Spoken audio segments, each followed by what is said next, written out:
next tonight, the United States has held its first ever congressional hearing on unidentified anomalous phenomena, otherwise known as UFOs.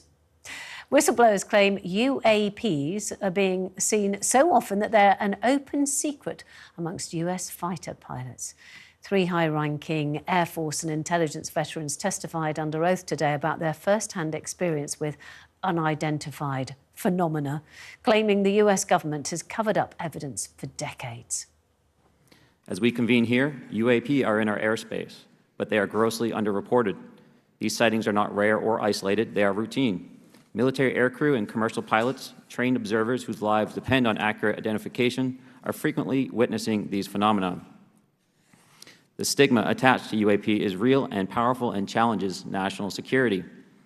It silences commercial pilots who fear professional repercussions, discourages witnesses, and is only compounded by recent government claims questioning the credibility of eyewitness testimony.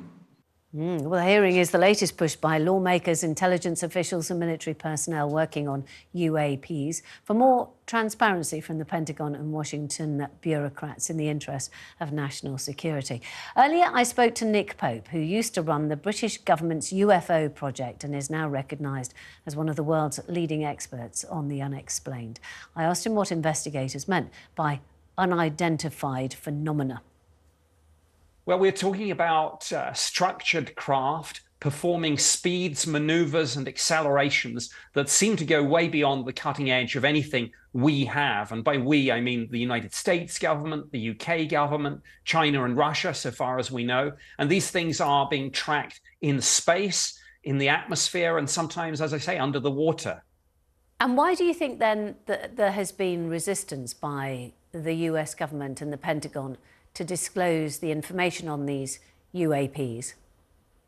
Some of it is because revealing, for example, too much of the photos and videos and satellite images that they have would disclose quite how, the level of our capabilities in terms of imagery resolution and things.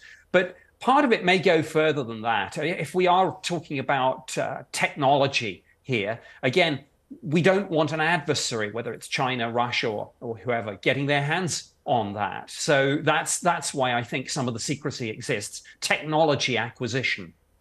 Now, a number of these witnesses have put their jobs on the line, suffered retaliation from their superiors in their bid to get some transparency on these. They must have some serious concerns about how big a threat these are to national security.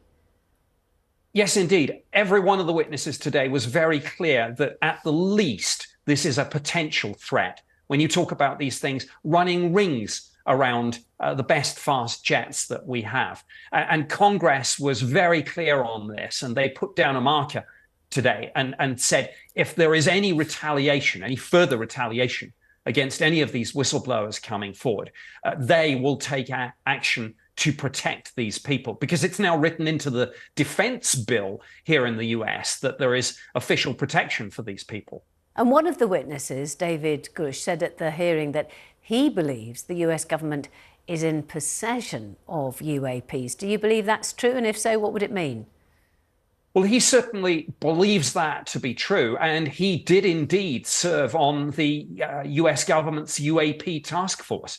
He's a career intelligence officer who was involved in this. So this is not just some anonymous claim or something from a questionable source. This person was at the heart of the US government's effort into understanding what's going on here. So, and he's very clear. He said, we're talking about recovered craft belonging to a non-human intelligence. And what happened today is that Congress basically said, well, we want to see the information that you have already given in confidence to people like the Intelligence Community Inspector General.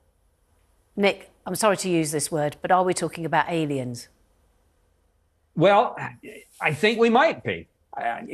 David Grusch, of course, says non-human intelligence because he wants to leave the door open for all sorts of other exotic possibilities. But frankly, I think what everyone is talking about now is are we alone? And this question is now being asked at the heart of the US political establishment.